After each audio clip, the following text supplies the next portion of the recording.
mabangis na lungsod. Ang gabi ay mabilis na lumatag sa mga gusali, lumagom sa malalakit maliliit na lansangan, dumantay sa mukha ng mga taong pagal sa mga taong sa araw-araw ay may bagong lunas na walang bisa. Ngunit ang gabi ay waring maninipis na sutla lamang ng dilim na walang lawak mula sa lupa hanggang sa mga unang palapag ng mga gusali. Ang gabi ay ukol lamang sa dilim sa kalangitan sapagkat ang gabi sa kalupaan ay hinahamig lamang ng mabangis na liwanag ng mga ilaw dagitag.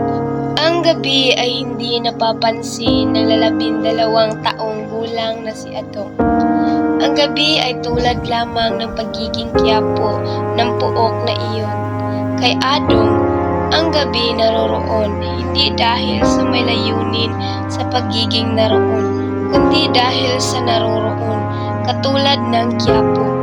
Sa walang muwang na isipan ni Adong, walang kabuluhan sa kanya kung naroon man o wala ang gabi at ang kiyapo.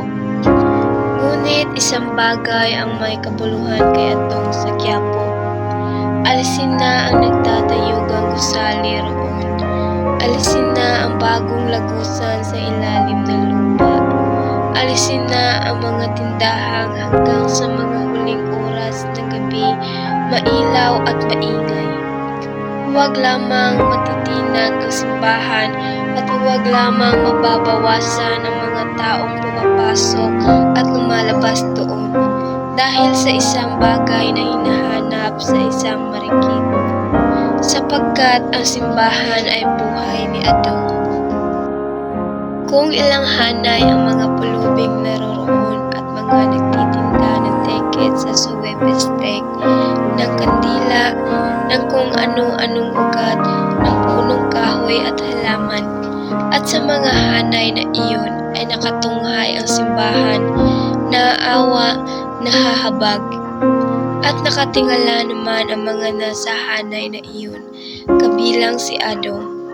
Hindi sa simbahan kundi sa mga taong may puso pa upang dumukot sa bulsa at maglaglag ng 5 o 10 sa maruruming palad. Mapapaiyak na si Adong. Ang tingin niya tuloy sa mga ilaw dagitab ay parang mga piraso ng apoy na ikinakalat sa kalawakan. Kanina pa siyang tanghali sa loob ng marusing na bakuran ng simbahan. Nagsawa na ang kanyang mga bisig sa kalalahad ng kamay, ngunit ang mga sentimong kumakalansing sa kanyang bulsa ay wala pang tunog ng katuwaan. Bagkus ang naroon ay bahaw na tunog ng babala. Babalang ipinararamdam ng pangangalam ng kanyang sikmura at sinasapian pa ng takot na waring higad sa kanyang katawan. Mama, Ali, limos na po. Ang maraming mukhang nagdaraan ay malalamig na parang bato. Ang imbay ng mga kamay ay hiwatig ng pagwawalang bahala. Ang hakbang ay nagpapahalata ng pagmamadali ng pag-iwas. 5 po lamang, Ali. Hindi pa po ako nananghali. Kung may pumapansin man sa panawagan ni Adong, ang nakikita naman niya ay irap, pandidiri, pagkasuklang. Pinag-aalap pa yan ang mga magulang para maisipan. Madalas naririnig ni Adong. Nasaktan siya sapagkat ang bahagi ng pangungusap na iyon ay untag sa kanya ni Aling Ebeng, ang matandang pilay na kanyang katabi sa dakong liwasan ng simbahan. At halos araw-araw, lagi siyang napapaiyak, hindi lamang niya ipinahahalata kay Aling Ebeng, ni kanino man sa naroroong nagpapalimos. Alam niyang hindi maiiwasan ang paghingi sa kanya nito na piso sa lahat. May reklamo. Ang nakasisindak na tinig ni Bruno. Ang mga mata nito'y nanilisik kapag nagpatupik-tupik siya sa pagbibigay. At ang mga kamay ni Adong ay ay nanginginig pa habang inalalagay niya sa masagim na palad ni Bruno ang salapi. Mga sentimo matagal ding umalansing sa kanyang bulsa, ngunit kailanman ay hindi nakarating sa kanyang bituka. Awa na po kayo, Mama, Ali. Gutom na ako. Ang mga daing ay walang halaga, waring mga patak ng ulan sa malalaking bitak na lupa. Ang mga tao'y bantad na sa paglilimos na maraming pulubi. Ang mga tao'y naghihikalos na rin. Ang panahon ay patuloy na ibinuburol ang karukhaan. Ang kampana ay tumugtog at sa loob ng simbahan, pagkaraan ng maikling sandali, narinig ni Adong ang pagkilos ng mga tao, papalabas, waring nagmamadali na tila ba sa wala pang isang oras na pagkakatigil sa simbahan ay napapaso, nakararamdam ng hapdi, hindi sa katawan kundi sa kaluluwa. Natuwa si Adong. Pinagbuti niya ang paglalahad ng kanyang palad at pagtawag sa mga taong papalapit sa kanyang kinaroroonan. Adong, may si Bruno. Ane Aling Ebeng, na walang sinumang pinatutungkulan, manapay para sa lahat na maaaring makarinig. Biglang-bigla napawi ang katuwaan ni Adong. Nilagom ng kanyang bituka ang nararamdamang gutom. Ang pangambang sumisigid, nakilabot sa kanyang mga laman at nagpatindig sa kanyang balahibo ay waring dinaklot at itinapon sa malayo na isang mahiwagang kamay. Habang nagdaraan sa kanyang harap ang tao, malamig, walang awa, walang pakiramdam, nakadarama siya ng kung anong bagay na apoy sa kanyang gutom at pangamba. Kung ilang araw na niyang nadarama iyon, at hanggang sa ngayon ay naroroon pa't waring umuuntag sa kanya na gumawa ng isang marahas na bagay. Ilang singkong bagol ang naglaglag sa kanyang palad. Hindi inilagay kundi inilaglag sapagkat ang mga palad na nagbigay ay nandidiring mapadikit sa marurusing na palad na wari bang may kamay lamang na maninipis ang malinis. Dali-dali inilagay ni Adong ang mga bagol sa kanyang bulsa.